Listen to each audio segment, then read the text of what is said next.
Good afternoon and welcome back. I'm Marcus Peter. Throughout human history, especially now in modernity, we encounter many different theories of the belief in God. We call these theistic theories. Joining me to have a conversation about these lists of theories and how to best pass them through as faithful Catholics is my friend Pat Flynn. He's a philosopher, a convert or reconverted back to the Catholic faith.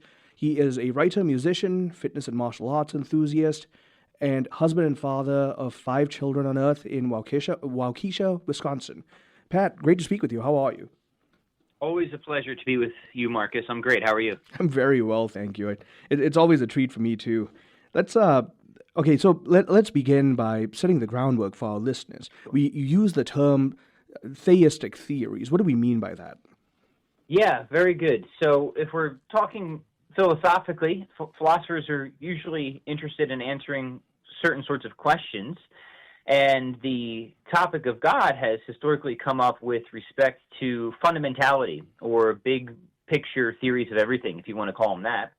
And the basic idea here is that whatever else God is supposed to be, for the philosopher, God's really a theoretical posit. He's supposed to answer certain relevant questions about reality. For example, why is there something rather than nothing, or why are there any necessary beings that have to exist no matter what, or questions about the contingency of creation. Lots of different questions, I think, can ultimately be answered adequately by God. But that depends on exactly how God is articulated, what the theory says, what its components are.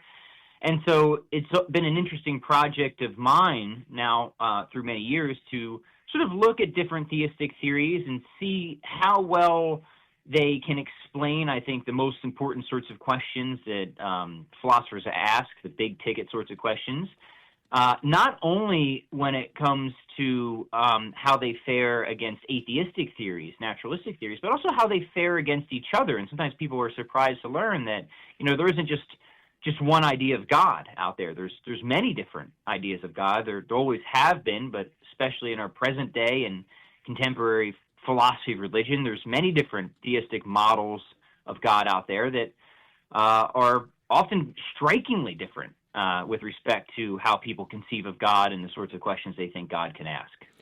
And as Exactly. Answer. And as you rightly mentioned, you come up with the question of, so you call it unoriginally robust monotheism, but you come up with the real question of the role of monotheism in this entire theistic question.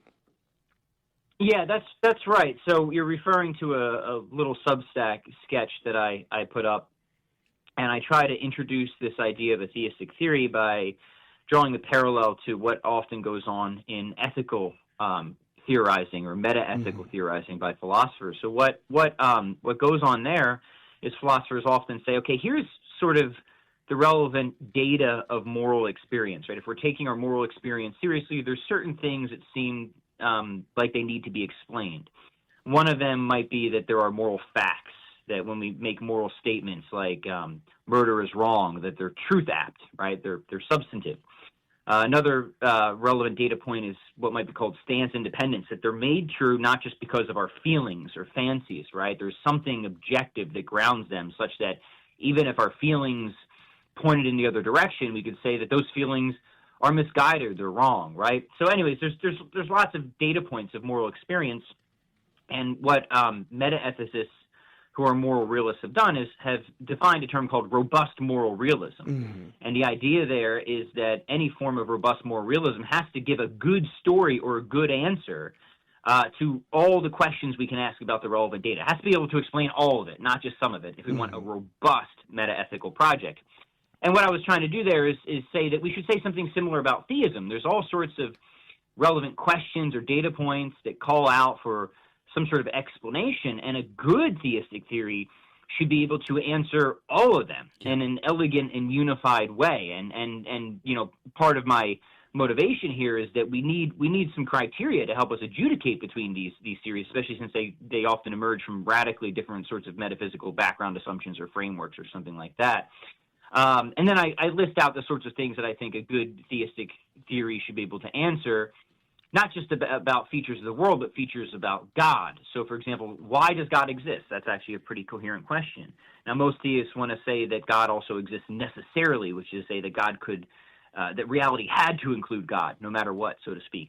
But that raises another question. Well, why does God not only exist, but why does God exist necessarily? We want a story about that. We also want a story, I argue, about God's fundamentality, how God depends on nothing beyond himself or even internal to himself, about his parts. God is often if God is anything, he's supposed to be where the sort of metaphysical buck stops. We want a story about how that is the case, how to make sense of that.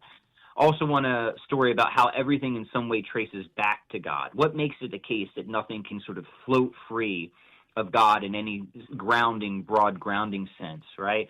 And there's a few other things that I cover which we can get into, but that's the general idea, is that if we're going to look at different theories of God, we have to sort of face up to the most important questions that need answering, and then we can hopefully try to adjudicate the theories by seeing how well they can answer all these questions, how adequate their explanatory story is, and then also look at the elegance of the model itself and see if it meets other certain sort of theoretical virtues. So a lot there that I just put on the table, Marcus, but hopefully that gets us started. How's that sound? Oh, I mean, that was wonderful. And if you would please humor me and pardon me the belaboring of the point, one of the points that you raised, which is really crucial, is that a robust framework must answer all the questions. Some of our listeners might not quite understand why that is, because we've gotten so satisfied with anywhere from pithy talking points to reductionistic arguments. But explain to us why, for a good intellectual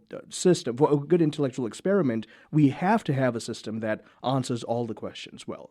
Yeah, well, one, I think it just is motivated by a principle that everybody assumes, and that is that we should explain things as far as we can, right? That if we have an option, when we're facing a coherent question, to either search for a further explanation or just throw our hands up, I think it's just a principle of rational inquiry to keep searching, right? I mean, if you're going to go the other direction, then, you're going to do disaster to the very enterprises of science and philosophy in general. So other things equal, where we can explain more rather than less is a theoretical advantage, no doubt.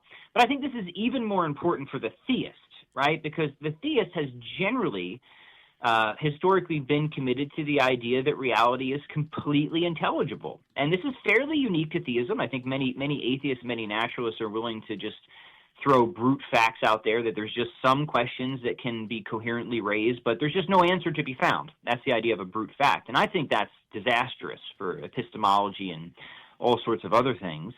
But it has been historically the position that whatever else God is supposed to do, theoretically, God is supposed to be that which can remove all mystery.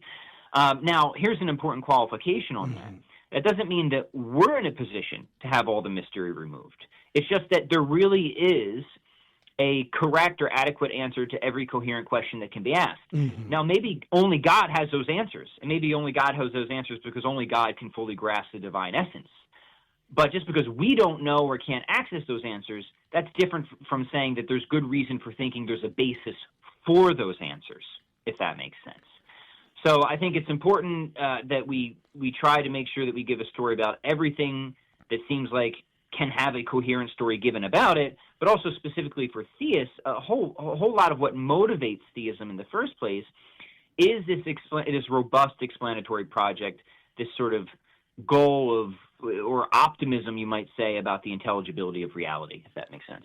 It does. And we're running out of time, but I have a follow-up question to that. I'm talking with Pat Flynn. He's a dear friend, a brilliant philosopher, and I always enjoy connecting with him, and I'm sure our listeners greatly benefit as well. Pat is an author, a martial arts and fitness instructor, devout and loving husband and father, and as a Catholic philosopher, he applies the bearing of reason in its systematic existence to the inquiry of the faith and the truths of the faith.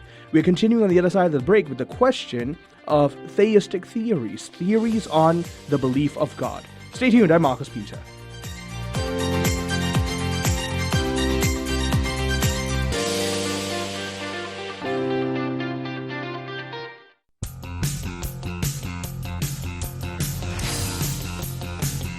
Good afternoon, welcome back. I'm Marcus Peter, talking with Pat Flynn, prolific author, Catholic philosopher, husband and father, and he writes on a series of places, including the Journal of Absolute Truth and his Substack. Pat, I want to pick up where we left off. I had a follow-up question that I wanted you to speak to. When you and I, we used to the lexicon of philosophy and theology. So when we say an answer or an inquiry that satisfies, we understand that these are arguments by way of fittingness that befit the reason behind them. That doesn't mean that some people will look at this and find this completely emotionally satisfying. And I know that's a very, very shallow level of the argument, but would you mind speaking to that, please? Yeah, no, this is good. I mean, a big sort of point of debate around all of this is the nature of explanation, right, in general. And I hold a pretty particular view on this. It's very broad, but as always, you have to get more specific once you start trying to work through various proposed counterexamples. And that, I think, an adequate explanation, is something that illuminates, that removes some sort of mystery. And I think explanations come in lots of different varieties. I mean, the most basic one is a causal explanation, right? Why does Pat Flynn exist? Well, presumably because a stork brought me here or something like that, right?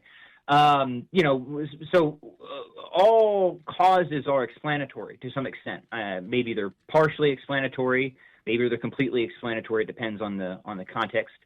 But all causes are explanatory. We wouldn't invoke them otherwise. The only reason we invoke causes is we think it illuminates something. It removes some sort of mystery, right?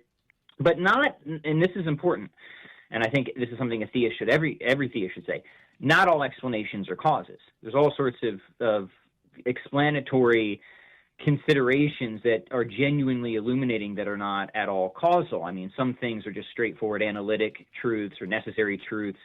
Certain mathematical truths are explanatory by reduction to identity statements, ultimately, or something like that. We might also say, why is it that there are no green frogs in the universe that are also colorless? Well, it's something like this, right? A colorless green frog is a contradiction, and contradictions are impossible. So we're answering a question there. We're providing illumination, presumably to somebody who's pretty confused, but that's not a causal explanation, right? So I hold that explanation always removes mystery, and importantly, explanation is always sort of grounded in something. It has a sort of metaphysical ontological base, but we might say it's epistemically conditioned. Whether an explanation is being provided depends on whether there's actually a live mystery had by a person. Like, there needs to be like a curiosity or a question at hand. So why is that important? Well, or why are all those considerations important? For classical theists, if we ask why God exists, I think we ultimately find an explanation by discovering that God is actually identical to his existence. He's an absolutely simple being who has no real distinction between his essence and existence. So that ultimately provides an illumination to us. There's still lots of mystery about it, but it answers certain relevant questions. However, I don't want to say that explains God's existence to God, because God, who perfectly grasps his own essence, never had a mystery about why God exists, right? His existence is intelligible to him, but it's never, like, explained to him from his perspective. So there's, like, a brief rundown on what I think the right way to think about explanation is. But you're right about the emotional side of it. You know, a lot of these questions are really just purely, sort of intellectual, if you want to put it like that, whether they end up being emotionally satisfying in some wider context of theology or religious questioning. That's certainly a different story, an important one, but a different story. Mm-hmm. Now, like you said, an important one nonetheless, but still a different story. And therefore, you present to us three necessary categories to think rightly about the question of theistic theories. Just briefly walk us through them. Yeah, so I think that if we're looking at questions that can be asked about a particular model of God and the nature of God, we want a theory that can give some sort of satisfying answer to the following questions. Why God exists necessarily, which we talked about, and why God's existence is not a brute fact, right? Mm-hmm.